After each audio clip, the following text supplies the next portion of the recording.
Welcome back, everybody. Today, I'm going to teach you how to zoom in and out of Google Sheets. Whether you're working with detailed data or trying to get a better view of your entire spreadsheet, adjusting the zoom level can make your work much easier and more comfortable. Let's walk through this simple process together. First, open your browser and navigate to workspace.google.com.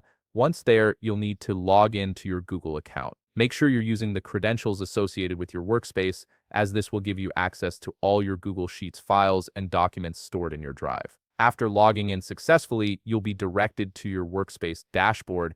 This is where all your files and folders are organized. From here, locate and click on the spreadsheet you want to work with.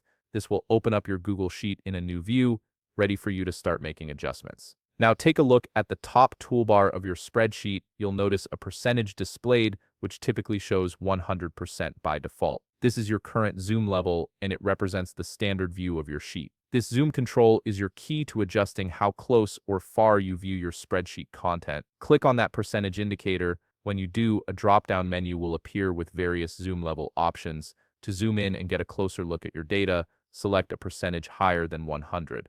For instance, clicking on 150% will magnify your sheet, making cells, text, and numbers appear larger and easier to read. This is particularly useful when you're dealing with small fonts or intricate data that requires close attention. On the other hand, if you want to zoom out and see more of your spreadsheet at once, you'll want to select a lower percentage from the same drop-down menu. For example, clicking on 75% will shrink the view, allowing you to see more rows and columns simultaneously. This broader perspective is helpful when you need to understand the overall structure of your data or work with large datasets that span many cells.